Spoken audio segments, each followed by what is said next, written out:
He's Jalen Rose. I'm David Jacoby. We are Jalen and Jacoby. What exactly is it that we do? On MLK Day, we give the people what they want. The Packers are in the NFC Championship. My Bills Mafia rolled into the NFC Championship, but we start with who the Packers will face in the NFC Championship, and that is the winner of the duo of the old quarterbacks. The Bucks beat the Saints, but the Saints kind of beat themselves. Let's talk about Drew Brees' turnovers, Mr. Rose. Oh, hold on. Did you see what just happened? Oh, wait, Drew Brees threw another interception. Oh, wait, he threw another one. And another one. Drew Brees is a Hall of Famer, obviously. You don't want to disrespect his legacy, Jacoby. But like I said about Ben Roethlisberger, if those two teams, you rather not play and or pay those guys next year versus what they could possibly do at that position. Mm-hmm. When I see what's happening with Deshaun Watson and the Texans and other quarterbacks that are going to become available across the league, or by the way, Jameis Winston came in and threw the ball deep for a touchdown. And I thought Taysom Hill was the future. So to me, after yesterday, it just validated Drew Brees can now retire and the Saints can find a way to move on at that position. Drew Brees will likely retire and move on to a career in the media, but the Buccaneers will move on to the NFC Championship, and a lot of that has to do with two men in their linebacking core that I love because they are named White and David, two words that are often used to describe me, and Devin White was all over the place. We all saw the interception. We know about the fumble recovery. 11 tackles, sideline to sideline. Devin White and this linebacking core really bottled up Kamara from a receiving perspective and somewhat to a rushing perspective as well. That defense is hot going in against the hot Tampa Bay offense. But Jalen, you've been pointing out something about this Saints offense all season long, and it all came to fruition. Now it's a national topic because of what happened yesterday between what two players on the Saints? Between Michael Thomas and Drew Brees. This time last year, it was can't guard Mike. But this reminded me of when MJ was at Carolina and Dean Smith was the only guy to hold him under 20 points. Seems like Drew Brees is the only guy that can hold Michael Thomas under one catch? He had 0 catches in this football game? Wow. Did he have an NFL record catches last year? And then all of a sudden this year, once Drew Brees, and I remember when it happened, Jacoby, they didn't necessarily see eye to eye on how the Colin Kaepernick rearview mirror conversation went. And it seems like since that moment, their chemistry wasn't the same. Because when Taysom Hill was on the center, Michael Thomas was out there getting open and balling. Double-digit receptions. Double-digit receptions. Taysom Hill's under center, but we got one of the best to ever do it.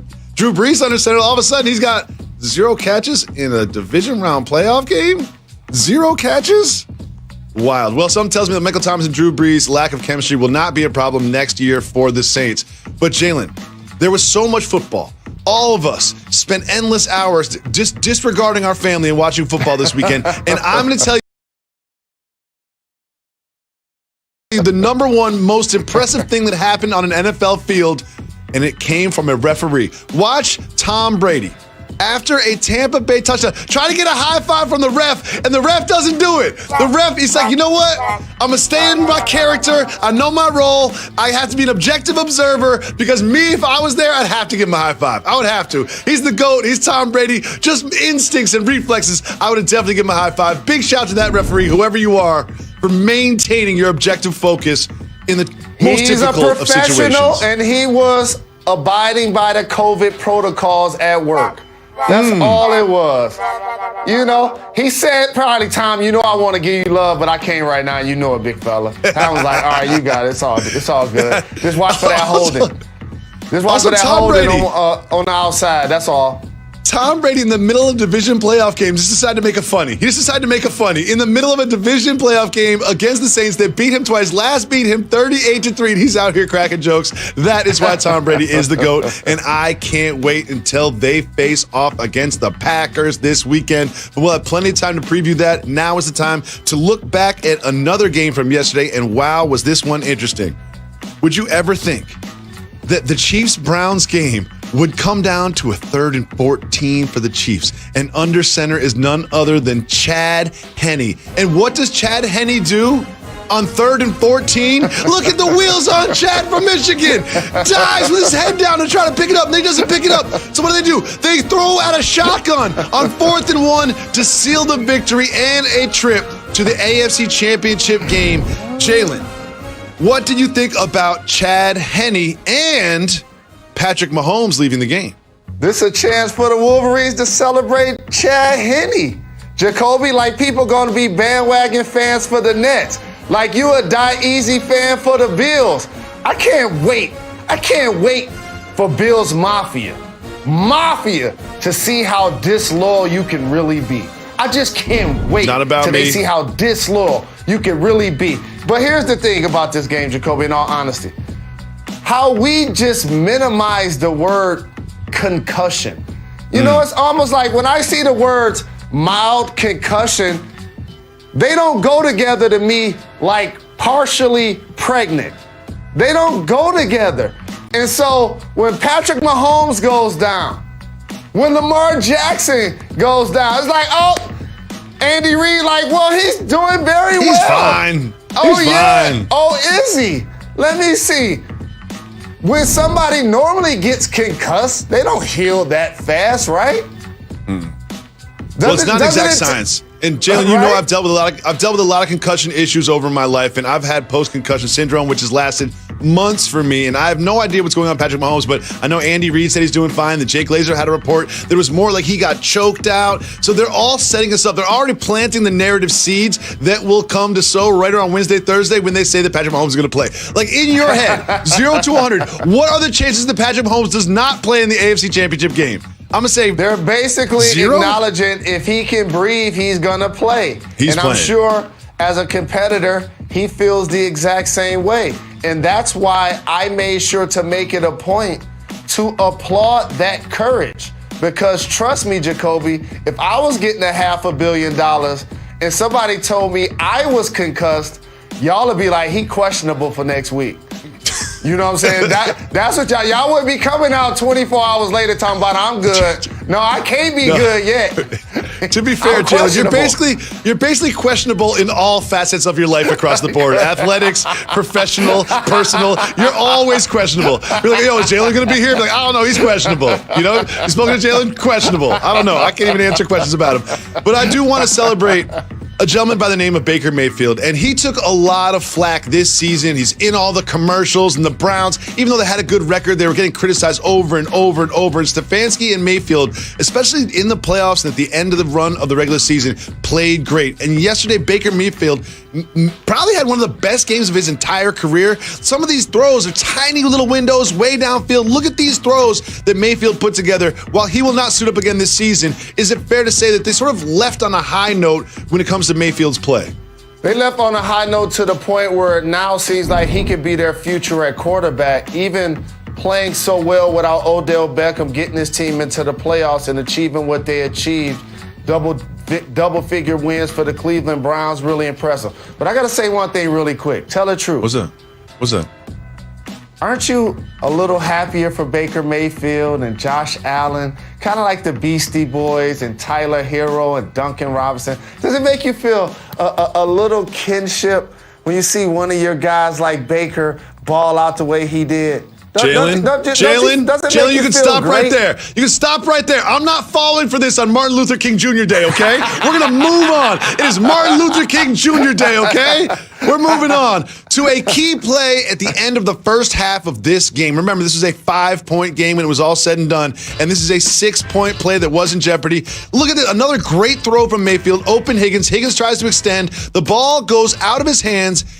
right around the 1/2 line and then rolls out of bounds over the pylon. By rule, this goes back to the Chiefs on the 20. There was also some potential helmet-on-helmet in that play. Now, Jalen, we've discussed this off wax at length. What do you think this rule should be changed to? Because they're going to change it. You're a highly trained professional. You're like, oh, it's a potential helmet-to-helmet. No, it was helmet-to-helmet. It just, on the replay, they can't go back, change it, and call it, which is another story for another day. But just take it back to street football so everybody's clear. That's where the offense or the defensive team should get it if it goes out of bounds. How about that, Jacoby? If it goes out at the 1 and the offense recovers, they get it at the 1. Defense recovers, they get it at the 1. Same if it goes outside of the end zone. What do you think about that logic? I think it should be spot of the fumble. I think it should be where you lose the ball. You cannot advance the ball with a fumble, but you can lose yards on a fumble. In this case, it should have gone back to the Chiefs at the spot of the fumble. But we'll have plenty of time to discuss that, and we only have so much time to discuss this next topic that has nothing to do with the NFL playoffs. It has everything to do with this man, James Harden, suiting up for the Nets and with Kevin Durant. Now, listen, I know they barely squeaked by the Magic, but it was magical what I saw from Brooklyn. Jalen, what did you see from the potential of this Nets nucleus? The NBA that I was born to, that I played so long, needed this so very much. You got the East Coast villain, you got the West Coast superhero in LeBron James. And I was sitting back watching the Derek Coleman, Kenny Anderson throwback jerseys, and I was also watching the Bucks play. And I saw Giannis go 1 for 10 from the free throw line. And you know what I was thinking? KD's winning the East. I love Kevin it. Durant's Come to the winning dark the side. East. Come to the dark side, Mr. Rose. Because you've been talking about the Bucks all season. Come to the dark side. You know how much I love Giannis and Middleton and Drew Holiday. And I've tried to hold out hope, Jacoby, that they were going to win the East. But now James Harden is playing with Kevin Durant and Kyrie Irving. Let me tell you guys would have been more fair at the park. If James Harden would have got traded to the East to play with Joel Embiid. So now you got those two, you got KD and Kyrie, you have Jalen and Tatum. That would be more fair. But now you put Harden on the Nets. Oh, man, it's unfair, man. If you want to take this to the park, you want to go to the park analogy, they're going to run until they're done. They're not going to lose. They're going to walk off the court and be like, yo, you want to get dinner? You want to leave or something? That's how good I see this team. I see this team winning the East, and it's not even close. There's just too much firepower. I don't care if they don't play defense. I don't care if they all need the ball. It's going to be fine.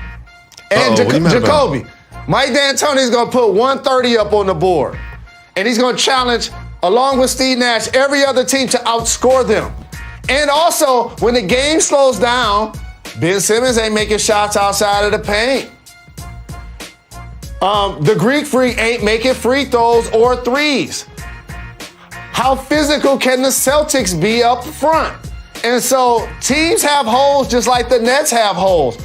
But that firepower and that playmaking ability, and those three guys are going to be dynamic, Jacoby. Lakers and Nets in the fight. Ravens. Jalen, there was one play during this game that you wanted to celebrate.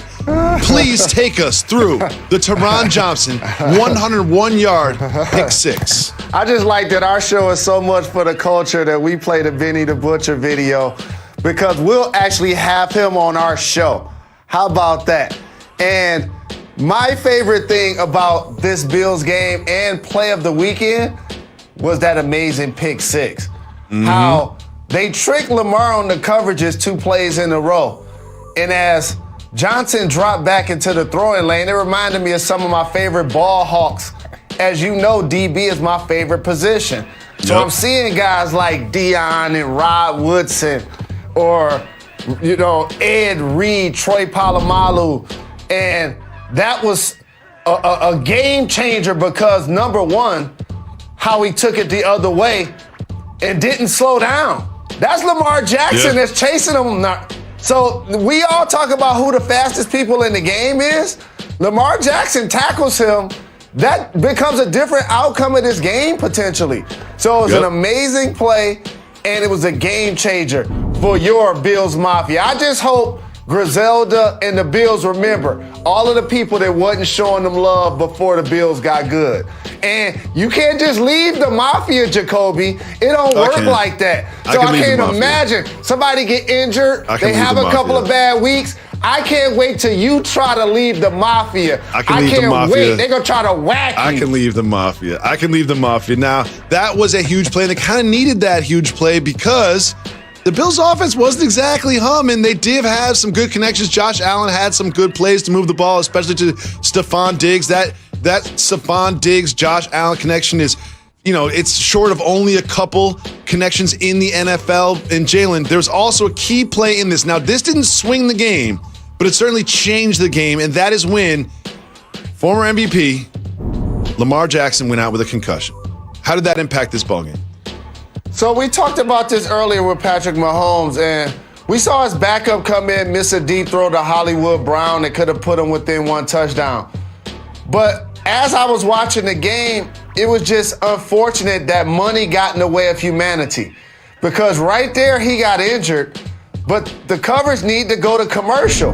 So the entire time, I'm trying to think, is Lamar still laying on the field? So during that entire time, I'm pretty sure like anybody else that was paying attention was like, man.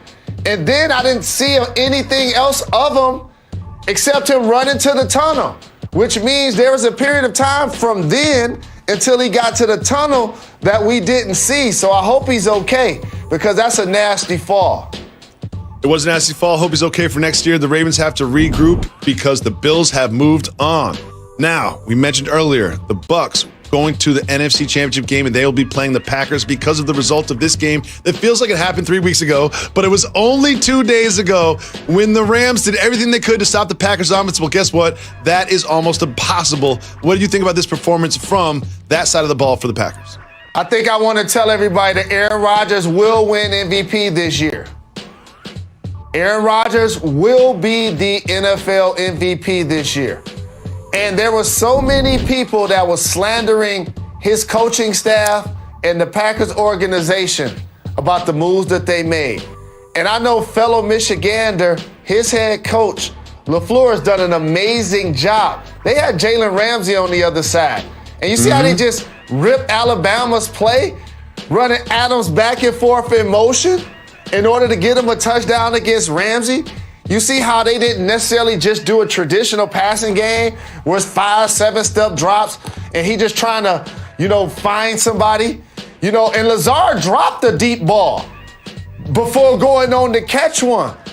This is about the surgical precision that I tell people that Aaron Rodgers has when people act like they don't have weapons. They got multiple backs. It ain't just Jones, it's Williams. They're a great, well-oiled machine, and Aaron Rodgers clearly has figured it out in this new system. That well-oiled machine will move on, as will we, and will Deshaun Watson. Those are the